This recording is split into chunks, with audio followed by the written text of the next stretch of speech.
This channel does not promote any violent, harmful, or illegal activities. All content provided by this channel is meant for an educational purpose only. Interview প্রক্রিয়ার মধ্যেই এবার শূন্য পদ বাড়াতে চলেছে SSC. শূন্য পদ বৃদ্ধি নিয়ে মুখ্যমন্ত্রীর সঙ্গে কথা শিক্ষামন্ত্রীর। আমাদের সঙ্গে রয়েছেন সুমন মহাপাত্র, আমাদের প্রতিনিধি আরো জানাচ্ছেন কি জানা যাচ্ছে, কারণ ইন্টারভিউ প্রক্রিয়া একটা চলছে, তার মধ্যে শূন্য পদ বাড়ানোর এই সিদ্ধান্ত কেন নেওয়া হচ্ছে? দেখো, ভেরিফিকেশন লিস্ট প্রকাশ হয়েছে, আগামী কাল থেকে কল ফর ভেরিফিকেশন লিস্ট ধরে কিন্তু ভেরিফিকেশন হবে। তার মধ্যেই শিক্ষামন্ত্রী জানাচ্ছেন যে তার সাথে মুখ্যমন্ত্রীর আলোচনা হয়েছে এবং শূন্যপদ বাড়তে চলেছে। শূন্যপদ বাড়ানোর ক্ষেত্রে অগ্রাধিকার দেওয়া হবে যোগ্য চাকরিহারা শিক্ষকদের, অর্থাৎ যারা 2016 সালে চাকরি করছিলেন, চাকরি হারিয়েছেন। তুমি জানো যে পরীক্ষা দিয়েছিলেন, তারা কিন্তু আজকে আন্দোলন করছেন এবং তারা চাইছেন যে শূন্যপদটা বাড়ুক। তবে শিক্ষামন্ত্রী শূন্যপদ বাড়ানোর কথা বললেও তিনি বলছেন অগ্রাধিকার দেওয়া হবে, বিবেচনা করা হবে শুধুমাত্র যোগ্য চাকরিহারা শিক্ষকদের। এইটা নিয়ে কিন্তু আবার একটা শিক্ষামন্ত্রী ব্রাত্য বসুর বক্তব্য শোনাবো, শুনুন। আমার সঙ্গে মুখ্যমন্ত্রীর ভ্যাকেন্সি বাড়ানো নিয়ে একটা নিশ্চয়ই আলোচনা হয়েছে, কিন্তু সেটা যতক্ষণ না কোনো প্রসেস শেষ হচ্ছে, এই নিয়ে কোনো আইনিভাবে কোনো পাকাপোক্ত কোনো কথা আমি এখানে বলতে পারি না। এটা যতক্ষণ পুরো প্রসেস শেষ হবে, আমরা পুরো দেখবো যে যোগ্য সত্যিই কেউ বাদ গেলেন কিনা, কতজন এখনও আমরা জানি না। এখন এরপর 9-10 রেজাল্ট বেরোবে। যোগ্য এই পুরো প্রসেস শেষ হওয়ার পর যোগ্য যদি কেউ বাদ যান, তাদের ক্ষেত্রে আমি তো বারবার বলছি সরকার সহানুভূতিশীল এবং মুখ্যমন্ত্রীর সঙ্গে আমার ভ্যাকেন্সি বাড়ানোর একটা প্রাথমিক পর্যায়ে কথা হয়েছে, কিন্তু সেটা যতক্ষণ আমরা আইনি পরামর্শ পাচ্ছি ততক্ষণ এটা নিয়ে আমরা কোনো পাকাপোক্ত কথা বলতে পারি না। সুমন আমাদের সঙ্গে রয়েছেন। সুমন, একেবারে আইনি প্রক্রিয়া যতক্ষণ না হচ্ছে, পাকাপোক্ত কথা এখনো হয়নি বলছেন শিক্ষামন্ত্রী, কিন্তু এতে তো নতুনদের কোনো লাভ হবে না, শুধুমাত্র চাকরিহারাদের কথা ভেবেই কি শূন্যপদ বাড়ানোর সিদ্ধান্ত, সেটাই স্পষ্ট। দেখো, একেবারেই তাই। তার কারণ এখন 11-12 এর ভেরিফিকেশন চলছে, এরপরে 9-10 এর আছে। তারপরে যদি যোগ্য চাকরিহারারা চাকরি না পেয়ে থেকে যান, সেক্ষেত্রে সেই শূন্যপদ তাদের উপকারে আসতে পারে। কিন্তু এই শূন্যপদে নতুনদের কতটা লাভ হবে তার কিন্তু কোনো দিশা দেখা যাচ্ছে না। তার কারণ হচ্ছে যে শিক্ষামন্ত্রী খুব স্পষ্টভাবেই বলছেন এক্ষেত্রে অগ্রাধিকার দেওয়া হবে শুধুমাত্র যোগ্য চাকরিহারাদের।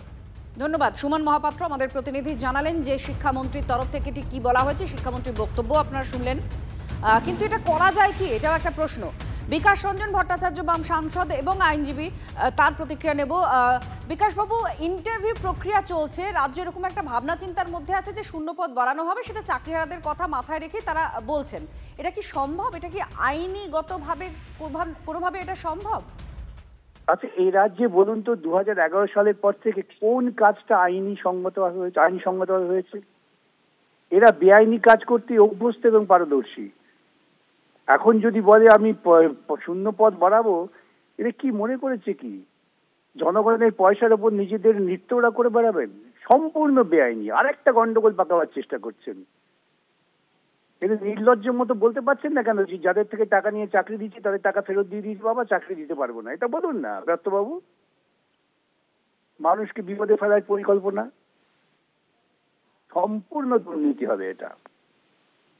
ধন্যবাদ বিকাশবাবু আপনার প্রতিক্রিয়ার জন্য। আপনারা শুনছিলেন যে আইনে এরকম কোনো সংস্থান তিনি দেখতে পাচ্ছেন না, এতে আরও বিপদ বাড়বে। আর এই বিষয়টা নিয়েই আমরা আরও জানার চেষ্টা করছি। ইন্টারভিউ প্রক্রিয়ার মাধ্যমে শূন্যপদ বাড়াতে চলেছে এসএসসি।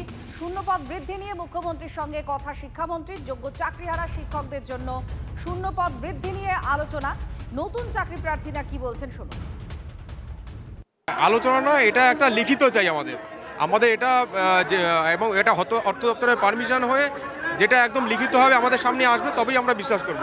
কোনো মৌখিক প্রতিশ্রুতিতে আমরা এখন বিশ্বাস করতে পারবো না। আমরা এই শিক্ষামন্ত্রীকে বিশ্বাস করি না।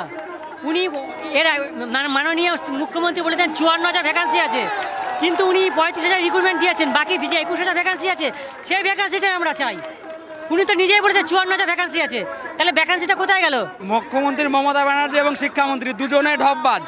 এদের বারবার ললিপপ ঝুলাবে যে শিক্ষামন্ত্রী প্রতি বছর নিয়োগ হবে না। 12 একটা নিয়োগ হয়েছে, 16 নিয়োগ অবৈধ ঘোষণা করেছে সুপ্রিম কোর্ট। 25 নিয়োগের আবার ছেলে খেলা শুরু করেছে। টিচারদেরকে এক্সট্রা 10 মার্ক দেওয়ার পর ফ্রেশারদেরকে বঞ্চিত করছে। আমরা চাইছি মুখ্যমন্ত্রী প্রেস কনফারেন্স করে আজকের মধ্যেই জানাক যে আমাদের শূন্যপদ বৃদ্ধি করছেন এবং 10 নম্বরটা বাতিল করছেন।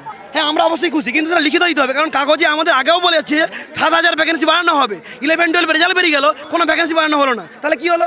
700 ভ্যাকেন্সি বেড়ে যাওয়ার কথা উল্টে গিয়ে কমে গেছে। কিন্তু রাজ্যের যে সিদ্ধান্তের কথা আপনাদের জানাচ্ছিলাম যে শূন্যপদ বাড়ানোর কথা এখন ভাবা হচ্ছে, প্রাথমিক স্তরে এই চিন্তাভাবনাটা আছে। শিক্ষামন্ত্রী ব্রাত্য বসুর বক্তব্য আপনারা শুনছিলেন যে মুখ্যমন্ত্রীর সঙ্গে এটা নিয়ে কথা হয়েছে। এটা কিন্তু যারা চাকরিহারা, যোগ্য চাকরিহারা, তাদের জন্য ভেবে, তাদের কথা ভেবে, যাতে তারা কেউ বাদ না যান, তাদের কথা ভেবেই এই জায়গায় চিন্তাভাবনাটা নিয়ে আসা হচ্ছে বলে শিক্ষামন্ত্রী জানাচ্ছেন। আর আইনিভাবে কি আছে না আছে সেটাও খোঁজা হচ্ছে, সেটা তিনি বলছেন। আর এদিকে এই শূন্যপদ বাড়ানোর ফলে নতুন যারা পরীক্ষা দিয়েছেন, একেবারে ফ্রেশার যারা পরীক্ষা দিয়েছেন, তাদের কি কোনো লাভ হবে? মূলত তাদের কোনো লাভ হবে না, এটাও ক্রমাগত স্পষ্ট হচ্ছে। নতুন যারা চাকরি দিয়েছেন তাদের কথা আপনারা প্রতিক্রিয়া শুনছিলেন, তাদের মধ্যে কিন্তু ভরসাও নেই, খুব একটা আস্থাও তারা পাচ্ছেন না। আপনাদের শোনাবো শিক্ষামন্ত্রী ব্রাত্য বসুর বক্তব্য, আরও একবার শুনুন। আমার সঙ্গে মুখ্যমন্ত্রীর ভ্যাকেন্সি বাড়ানো নিয়ে একটা নিশ্চয়ই আলোচনা হয়েছে, কিন্তু সেটা যতক্ষণ না কোনো প্রসেস শেষ হচ্ছে এই নিয়ে কোনো আইনিভাবে কোনো পাকাপোক্ত কোনো কথা আমি এখানে বলতে পারি না। এটা যতক্ষণ পুরো প্রসেস শেষ হবে আমরা পুরো দেখব যে যোগ্য সত্যিই কেউ বাদ গেলেন কিনা, কতজন এখনও আমরা জানি না। এখন এরপর 9-10-এর রেজাল্ট বেরোবে। যোগ্য এই পুরো প্রসেস শেষ হওয়ার পর যোগ্য যদি কেউ বাদ যান তাদের ক্ষেত্রে আমি তো বারবার বলছি সরকার সহানুভূতিশীল, এবং মুখ্যমন্ত্রীর সঙ্গে আমার ভ্যাকেন্সি বাড়ানোর একটা প্রাথমিক পর্যায়ে কথা হয়েছে, কিন্তু সেটা যতক্ষণ আমরা আইনি পরামর্শ পাচ্ছি ততক্ষণ এটা নিয়ে আমরা কোনো পাকাপোক্ত কথা বলতে পারি না।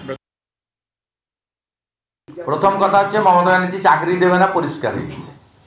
7 লক্ষ ফ্রেশার যারা পরীক্ষায় দিয়েছিল তাদের টাকা ফেরত দিন। 750 না 650 করে নিয়েছেন, টাকা ফেরত দিতে হবে মমতা ব্যানার্জিকে। এবং মমতা ব্যানার্জি চাকরি দেবেন না।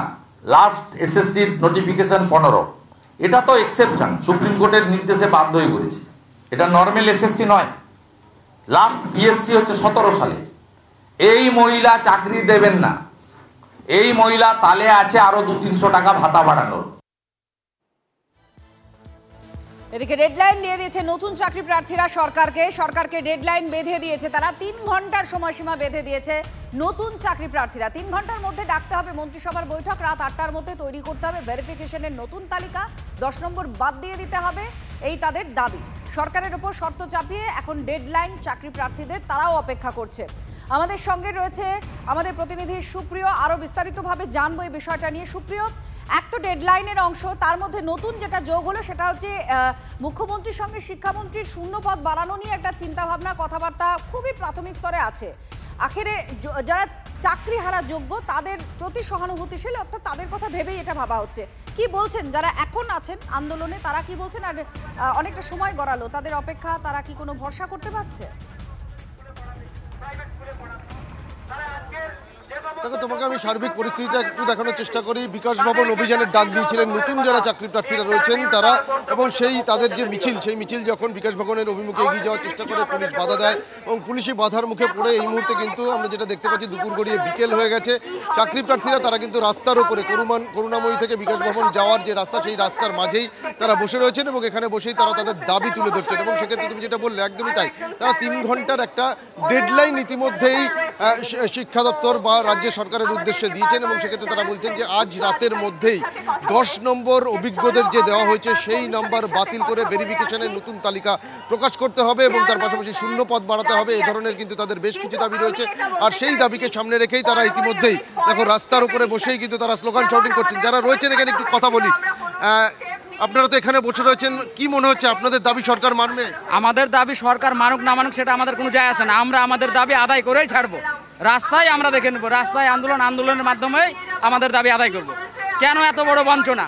2016-র অবৈধ প্যানেল, তাদেরকে 10 মার্ক দেওয়া হলো। এই রিক্রুটমেন্ট যদি চলতে থাকে তাহলে টিচাররাই টিচার হবে, একটা স্কুল খালি আবার একটা স্কুলে জয়েন করবে। গ্রাম ব্যবস্থার শিক্ষানীতি সব ভেঙে গেছে। এই সরকার আসার একটা বিষয় যেটা কিছু সময় আগেই শিক্ষামন্ত্রী ব্রাত্য বসু তিনি যেটা জানিয়েছেন, একটা ভাবনা চিন্তার কথা বলেছেন যে মুখ্যমন্ত্রীর সঙ্গে কথা হয়েছে, এসএসসির যে শূন্যপদ সেই শূন্যপদের সংখ্যা বাড়ানো হতে পারে, তাতে কি আপনাদের সুবিধা হবে মনে হয়? এবং সেক্ষেত্রে যেটা বলছেন যে যারা যোগ্য চাকরিহারা রয়েছেন তাদের জন্যই এই বিশেষ ভাবনা করা হচ্ছে। আচ্ছা, ওনারা বলছেন যে যোগ্য মানে শিক্ষাপদ বাড়াবো। শিক্ষামন্ত্রী এবং মুখ্যমন্ত্রী দুজনেই ঢপবাজ। এরা বলে বছর বছর চাকরি দেবো, চাকরি হয়েছে। এরা বলে ডবল চাকরি দেবো, চাকরি হয়েছে। এরা সবসময় মিথ্যা প্রতিশ্রুতি। এরা দুজনেই ঢপবাজ। তাই এদের কথাই আমরা আশা করি না, যতক্ষণ না গেজেট আকারে প্রকাশ হবে, সিট বাড়লো, ততক্ষণ আমরা রাস্তা ছাড়ছি না। আপনাদের তো পুলিশ এগোতে দেবে না, তাহলে এখানেই বসে থাকবেন? পুলিশ এগোতে না দিলে গান্ধীবাদী আন্দোলন চলছে, যত সন্ধ্যা নামে আসবে পুলিশ ব্যারিকেড ভেঙে আমরা ঢুকবো। পুলিশ কিচ্ছু করতে পারবে না আমাদের, আমরা লিগ্যাল আন্দোলন করছি।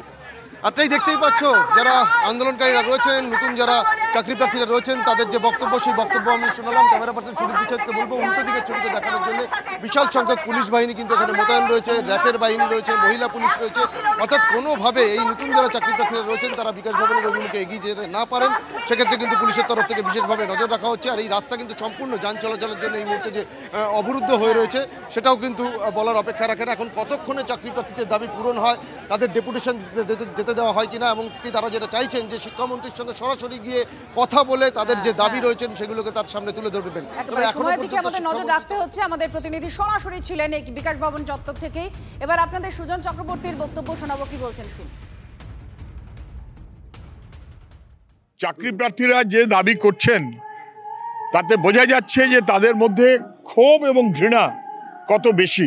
10 নম্বর দেবার মধ্য দিয়ে দুর্নীতি হচ্ছে কিনা এই প্রশ্ন আসবেই, এবং আসলে এই এসএসসির পরীক্ষাতে আবারও দুর্নীতি আর এক নতুন ছলাকলা হচ্ছে কিনা এই প্রশ্নটা স্বাভাবিক। ওরা সময় দিয়েছে এবং না হলে বৃহত্তর আন্দোলনে যাবে। ওদের এই আন্দোলনকে আমাদের সমর্থন জানানোই স্বাভাবিক, কেননা সরকার দুর্নীতিগ্রস্ত। আর এই ঘটনা প্রবাহের মধ্যে একটা আপনাদের খবর দিই যে এসএসসি নিয়োগ নিয়ে আবার মামলা হয়েছে। সুপ্রিম কোর্টের নির্দেশ না মানার অভিযোগেই মামলা। তালিকায় রয়েছে অনেক অযোগ্য, এমনটা অভিযোগ করা হয়েছে। ক্লার্কদের নামও রয়েছে মেধা তালিকায়, এমনও অভিযোগ। মামলা গ্রহণ করেছেন বিচারপতি অমৃতা সিনহা।